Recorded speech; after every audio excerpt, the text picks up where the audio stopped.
ऐसी विक्ट्री, ऐसी ऐसी खुदाबंद की अनुग्रह जो पहले कभी नहीं हमने देखा। परमेश्वर ने हमें दिखाया है कि वो आपके साथ खड़ा है, वो इस कलीसिया के साथ खड़ा है, वो अपने दासों के साथ खड़ा है, वो अपने लोगों के साथ खड़ा है। उसके लिए कुछ भी असंभव नहीं है। वो दुनिया के किसी भी कोने से किसी को भी इस्तेमाल कर सकता है। वो सामर्थी परमेश्वर है। शैतान का तमाशा बनाया है खुदावन ने। तारीफ करो फिर से ऊंची आवाज में। जिस तरह जी उठने के बाद शैतान का तमाशा बना था, परमेश्वर ने शैतान के तमाशे को बनाया। Hallelujah, hallelujah, hallelujah. मेरी प्रार्थना है चर्च कि परमेश्वर का आत्मा इस ग्लोरियस अनॉइंटिंग को, इस ग्लोरियस, इस विक्टोरियस, इस जयवंत अनॉइंटिंग को आपकी जिंदगियों में भेजे। और मैं आपकी लाइफ के ऊपर भविष्यवाणी करता हूं, आप कभी हारेंगे नहीं और हमेशा शैतान को शर्मिंदा होता हुआ देखेंगे। वो कोशिश करेगा आपको शर्मिंदा करने की, लेकिन अपने आप को 100 गुना शर्मिंदा होते हुए पाएगा। जो परमेश्वर ने कलीसियाओं के साथ किया है, आज मैं आपसे कुछ ही मीटर की दूरी पे हूं, आपकी आवाज भी सुन पा रहा हूं, तो समझ लीजिए कि मैं पुलपट पर ही हूं, आपसे दूर नहीं हूं। मैं कल की मीटिंग की तैयारी में हूं जो गुरदासपुर में होने वाली है।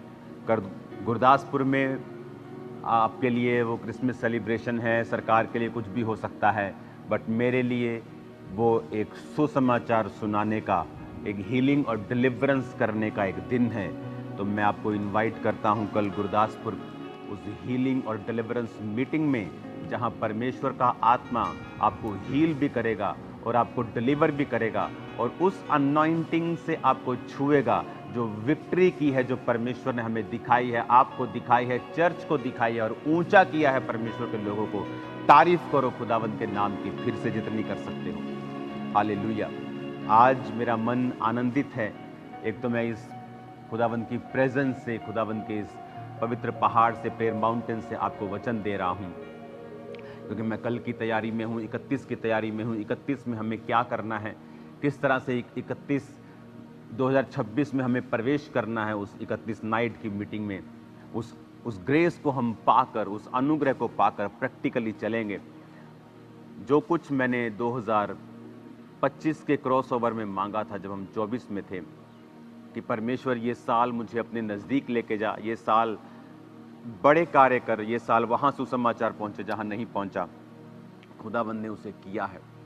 मैं आपको बता रहा हूँ 2026 ग्रेटेस्ट साल होने वाला है आपका और मेरा, यीशु मसीह के नाम में ग्रेटेस्ट साल होने वाला है। चर्च ने देखा है एग्जाम्पल 2025 दिसंबर के महीने में किस तरह से परमेश्वर ने शैतान को शर्मिंदा किया। उसने आपको बताया है कि वो आपके साथ है, वो आपके लिए लड़ा है। उसने बताया है कि अगर तुम लोग नहीं लड़ोगे तो मैं तुम्हारे लिए फाइट करूंगा, मैं तुम्हारे लिए खड़ा रहूंगा। परमेश्वर का झंडा कायम था, कायम है और कायम रहेगा यीशु मसीह के सामर्थी नाम में, क्योंकि परमेश्वर का मकसद इस धरती का नहीं है। उसका मकसद, उसका राज्य इस धरती का नहीं है। उसका मकसद किसी धर्म को ऊंचा नीचा, किसी पॉलिटिकल पार्टी को ऊंचा नीचा करना नहीं, बल्कि परमेश्वर के राज्य को फैलाना है, शैतान के राज्य को खत्म करना है।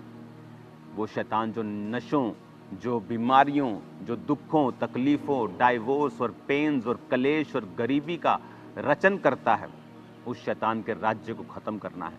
इसलिए प्रभु यीशु मसीह ने कहा था, प्रार्थना करो, हे पिता तेरा राज्य आए। कौन सा राज्य? वो पॉलिटिकल राज्य की बात नहीं कर रहा। परमेश्वर को कभी छोटा मत करो। वो किसी और राज्य की बात नहीं कर रहा, वो स्वर्गीय राज्य की बात कर रहा है। स्वर्ग में अंधेरा नहीं है, स्वर्ग में बीमारी नहीं है, क्लेश नहीं है, दुख नहीं है, टेंशन नहीं है, डिप्रेशन नहीं है, वरी नहीं है, चिंता नहीं है, फ्यूचर की कोई चिंता वहाँ नहीं है।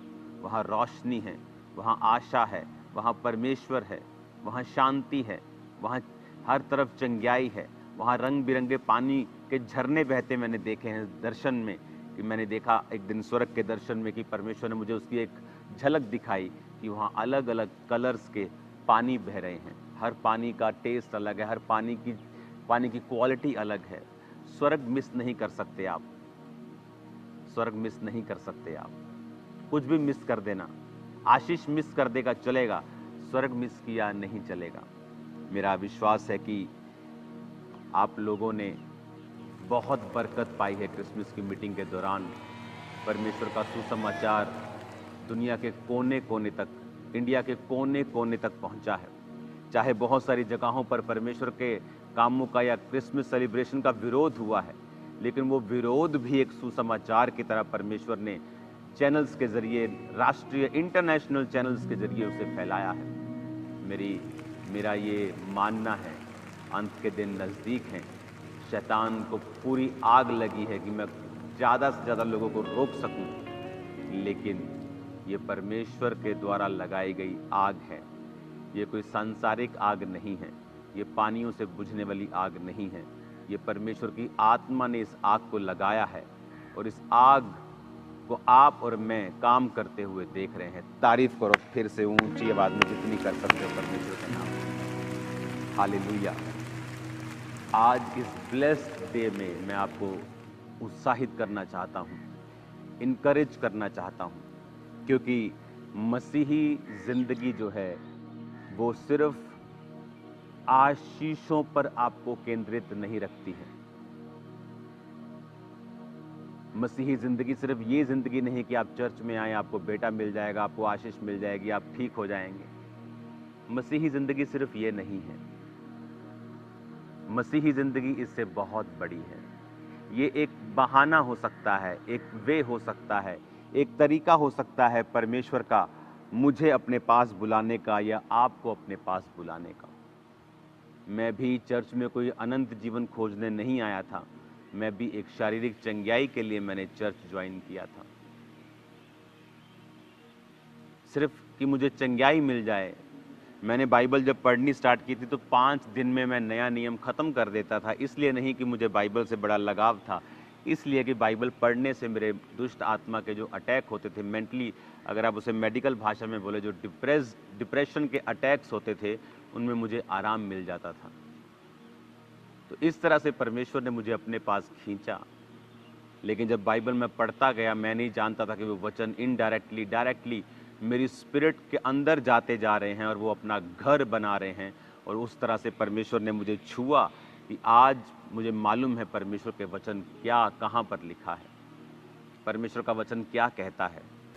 इस वचन को फिर से मैं दोबारा पढ़ूंगा। रोमियो 9 उसकी 6 आयत में लिखा है, परंतु ये नहीं कि परमेश्वर का वचन टल गया, इसलिए कि जो इज़राइल के वंश हैं वो सब इज़राइली नहीं, न अब्राहम के वंश होने के कारण सब उसकी संतान ठहरे, परंतु लिखा है इसहाक से ही तेरा वंश कहलाएगा। अर्थात शरीर की संतान परमेश्वर की संतान नहीं, परंतु प्रतिज्ञा की संतान वंश गिने जाते हैं, क्योंकि प्रतिज्ञा का वचन ये है कि मैं इस समय के अनुसार आऊंगा और सारा के पुत्र होगा। कितना महान वचन है। उसने कहा कि जो इज़राइल के वंश हैं वो सब इज़राइली नहीं, न अब्राहम का वंश होने के कारण सब उसकी संतान ठहरे, परंतु लिखा है इसहाक से तेरा वंश कहलाएगा। यानी कह रहा है कि जो सब क्रिश्चियंस घराने में जन्मे हैं वो सब क्रिश्चियंस नहीं हैं। आप सोचते हैं कि मैं मसीह घराने में जन्मा हूं तो मैं क्रिश्चियन हूं। वचन ऐसा नहीं कहता है। वचन कहता है कि अब्राहम के वंश होने के कारण सब उसकी संतान नहीं ठहरे, क्योंकि परमेश्वर ने कहा इसहाक से तेरा वंश कहलाएगा। यानी उसकी और भी संतानें थी। इश्माइल उसकी संतान था, लेकिन वचन कहता है इश्माइल शरीर से पैदा हुआ और इसहाक प्रतिज्ञा से पैदा हुआ। इसका मतलब क्या? परमेश्वर ने कहा इसहाक से तेरा वंश कहलाएगा। शरीर की संतान परमेश्वर की संतान नहीं, परंतु प्रतिज्ञा की संतान वंश गिने जाते हैं। परमेश्वर कह रहा है कि अब्राहम जो प्रतिज्ञा की संतान है वही तेरा वंश है। आज आप क्रिश्चियन घराने में जन्मे हो, इसका मतलब यह नहीं है कि आप क्रिश्चियन हो। वचन कहता है कि जिस तरह अब अगर आपको अब्राहम के वंश में आना है तो आपको उसी तरह से चलना पड़ेगा जिस तरह अब्राहम चला। इमेजिन जब आप क्रिश्चियन लाइफ में चलते हैं तो वो आपकी एक्सपेक्टेशन के अनुसार कार्य नहीं करती है। परमेश्वर कई बार आपकी एक्सपेक्टेशन के अनुसार काम नहीं करता है, क्योंकि परमेश्वर का जो मकसद है, परमेश्वर का जो पर्पस है, जो आपको बुलाहट है परमेश्वर की, वो बहुत बड़ी है और परमेश्वर का बहुत बड़ा प्लान और योजना है। उस मकसद के पीछे क्या है, आपको विश्वास से, संयम से और पेशेंस से जानना पड़ेगा। जब मैंने प्रचार शुरू किया तो यहाँ चिड़ियों ने भी प्रचार शुरू कर दिया है। हालेलुया। आप मेरी बात को बड़े ध्यान से समझो। हम कहते हैं कि हम क्रिश्चियन हैं तो हम अब्राहम की संतान हैं और परमेश्वर से आशीष मांगते हैं। परमेश्वर कहता नहीं, चर्च जाने से तू सिर्फ क्रिश्चियन नहीं बनता,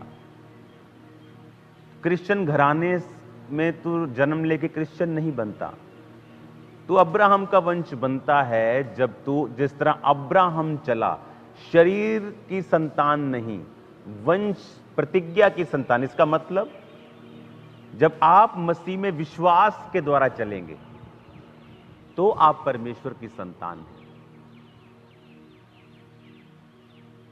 अब्राहम को परमेश्वर ने बुलाया और अब्राहम एक्सपेक्ट करता था कि परमेश्वर उसके जीवन में अब आशीष देगा।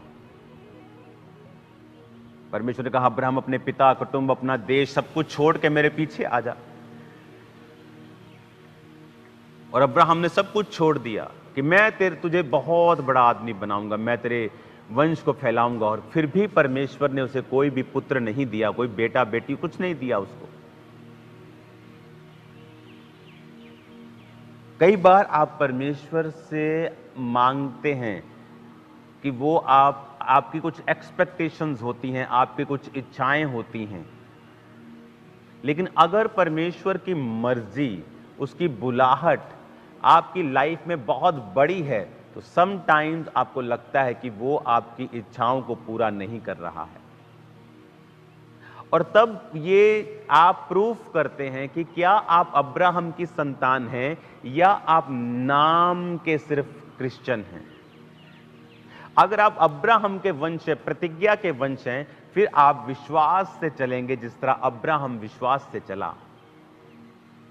सब कुछ त्यागने के बाद, सब कुछ छोड़ने के बाद, लोगों की गालियां सुनने के बाद फिर भी उसके कोई भी संतान नहीं थी। और वचन कहता है कि उसने परमेश्वर की कोई भी निंदा नहीं की, उसने परमेश्वर को छोड़ा नहीं, बल्कि जब स्वर्गदूतों ने आकर कहा कि तेरे अगले साल सारा से पुत्र होगा, तो उसने कहा परमेश्वर इश्माइल तेरी दृष्टि में बना रहे। यानी ये जानते हुए भी कि अब ये चीज इम्पॉसिबल के करीब है, उसने तब भी परमेश्वर का जो उसकी संगत थी, उसकी जो संगति थी, परमेश्वर की छोड़ी नहीं थी।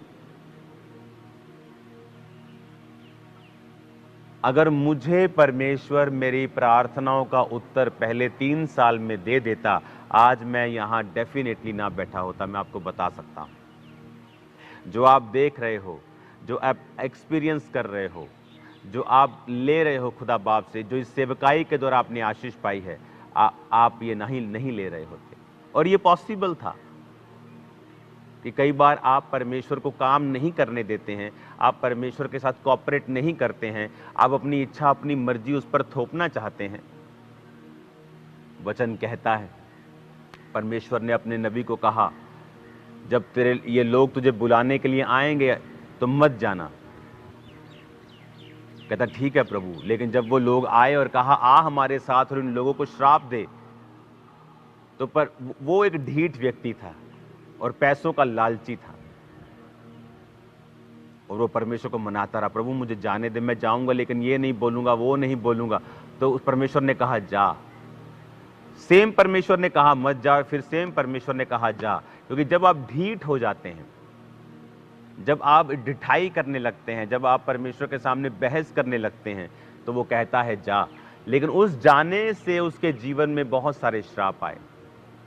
उसी तरह से जब आप परमेश्वर को आपको कुछ कहते हैं, आप अगर उसके साथ बहस करते हैं, कई बार परमेश्वर कहता है कि अपने विश्वास से बाहर तू शादी ना कर, लेकिन परमेश्वर को हम मनाते हैं, नहीं प्रभु वो लड़की बड़ी अच्छी है, नहीं प्रभु वो तो लड़का बड़ा अच्छा है, उसकी फैमिली बच जाएगी, वो बच जाएगा, वो फलाना बच जाएगा, ढमकाना हो जाएगा। तो परमेश्वर कहता है ठीक है, लेकिन उसके साथ हम कितने कर्स मोल लेते हैं, कितने श्राप मोल लेते हैं। अननेसेसरी फाइट जो है, जो फाइट हमने मोल ले ली है, हमारी लाइफ में नहीं थी, वो सारी चीजें हम ले लेते हैं, जो कि लेकिन परमेश्वर ने हमें वो लेने के लिए नहीं कहा। उसी तरह से जब आप परमेश्वर के वचन को देखते हैं कि परमेश्वर ने आपकी लाइफ में कुछ प्लान्स, कुछ योजनाएं रखी, आप उन योजनाओं को पा सकते हैं जब आप विश्वास के द्वारा चलेंगे।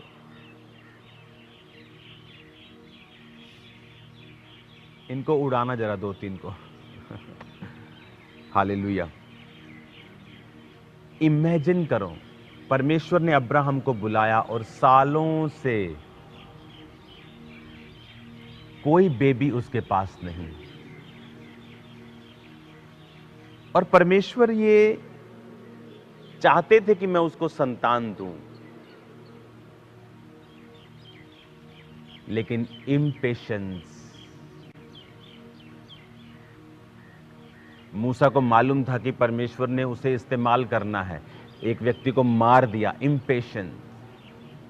परमेश्वर आपको यूज नहीं करता, वो अपनी लाइफ, आपकी लाइफ में अपनी जो मेन मकसद है उसको पूरा नहीं कर पाता जब आप पेशेंस नहीं रखते, धीरज नहीं रखते। ओह, मैं 86 साल का हो गया हूं, सारा भी कह रही, ओह मेरी इतनी उम्र हो गई, मेरी 77 साल उम्र हो गई है, मेरी इतनी उम्र हो गई, बेबी नहीं हो रहा। ऐसा कर, तू इस औरत के साथ तू बेबी कर ले। इम्पेशेंस, धीरज खो देना अपना। मूसा को पता था कि मैं इनको छुड़ाऊंगा, लेकिन धीरज खो दिया और कत्ल कर दिया, और 40 साल फिर भागा, परदेसी होकर रहा। वहां परमेश्वर ने उसके धीरज पर काम किया, उसके जीवन पे काम किया, उसके स्वभाव के ऊपर काम किया, और जब परमेश्वर ने उसको पूरा देखा तो फिर अपनी महिमा के लिए उसे बुलाया।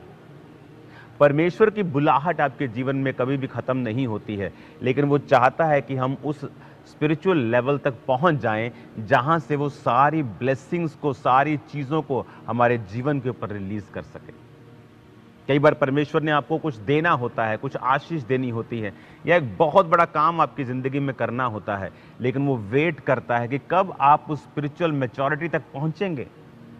वचन कहता है कि बालक जब तक बालक है, यद्यपि सभी वस्तुओं का स्वामी है, लेकिन उसमें और नौकर में कोई भी भेद नहीं।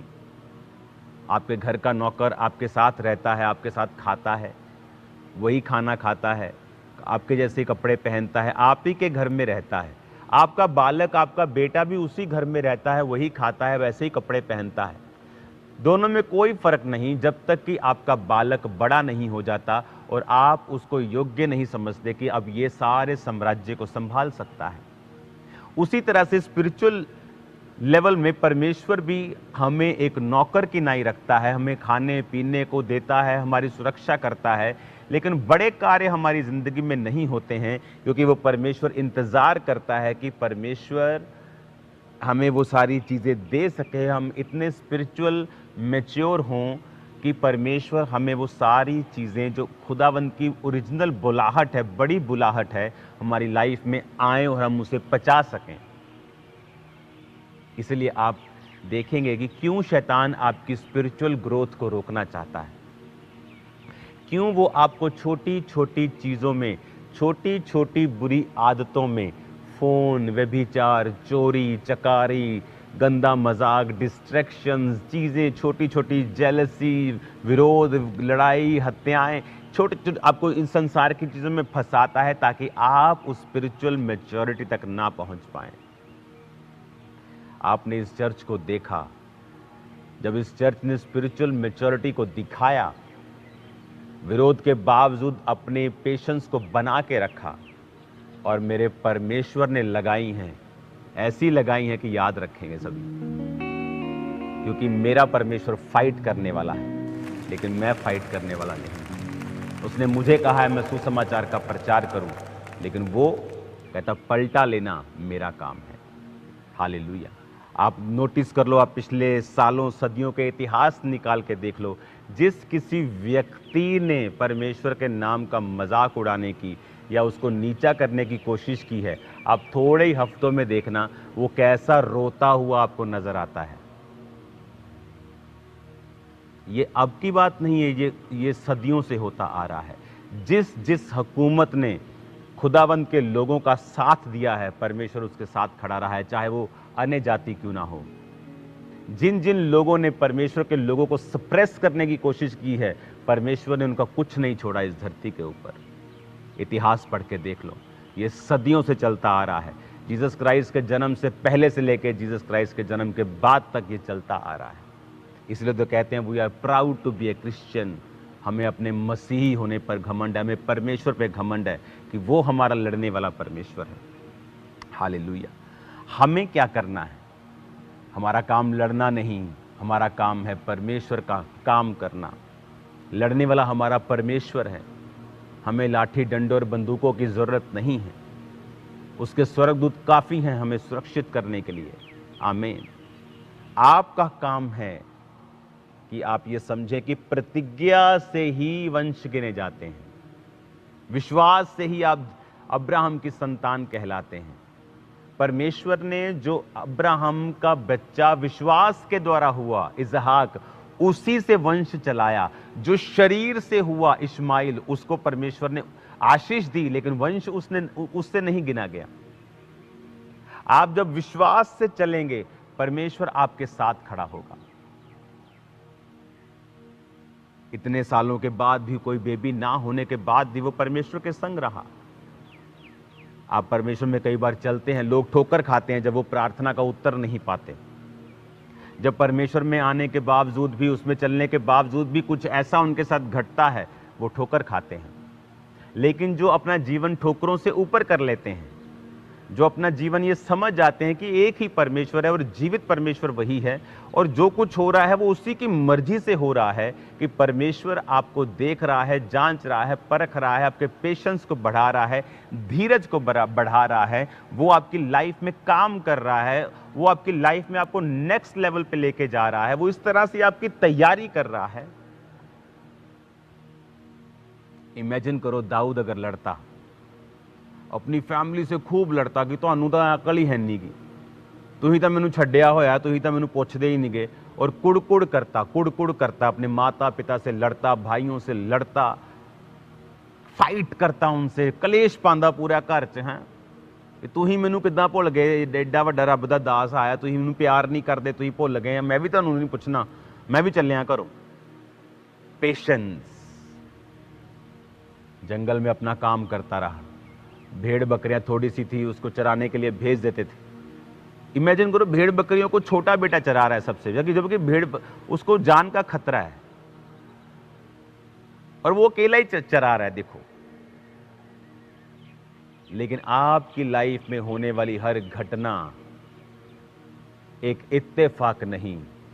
अगर आप खुदा से प्यार करते हैं, that's the master plan of God. वो खुदा का एक मास्टर प्लान है जो आपकी लाइफ को आसमान की ऊंचाइयों तक ले जाएगा, चाहे वो कितनी भी नेगेटिव घटना क्यों ना हो। परमेश्वर का आत्मा आपको और आपके परिवारों को इतनी ऊंचाई पर लेके जाने वाला है कि गर्दनें थक जाएंगी लोगों को आपकी ऊंचाई देखते देखते यीशु मसीह के सामर्थ्य नाम में। उस पर भरोसा रखें, क्राइस्ट पर भरोसा रखें। उसका काम इंसानों के जैसा नहीं, उसकी सोच इंसानों के जैसी नहीं, उसके काम करने का तरीका इंसानों के जैसा नहीं। वो आपके और मेरे जैसे नहीं सोचता है, वो आने वाली जनरेशन्स के बारे में सोचता है।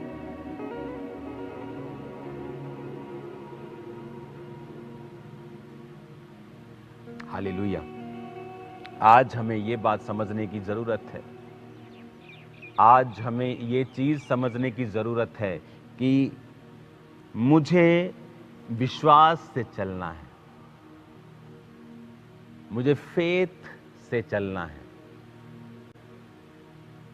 मैं विश्वास से परमेश्वर की संतान ठहराया जाता हूं, ना कि क्रिश्चियन घर में जन्मने से। मैं विश्वास से चलूंगा। हर व्यक्ति की फाइट अलग है, हर व्यक्ति की फाइट अलग है, मेरी अलग है, आपकी अलग है, पर विश्वास सेम है। हम लोगों का तरीका जाने का सेम है। लड़ाई अलग अलग है, परीक्षाएं अलग अलग हैं, लेकिन उस पर जयवंत होने का तरीका एक ही है। खुदा बाप आपके संग हों, आपको बुद्धि दें और समझ दें।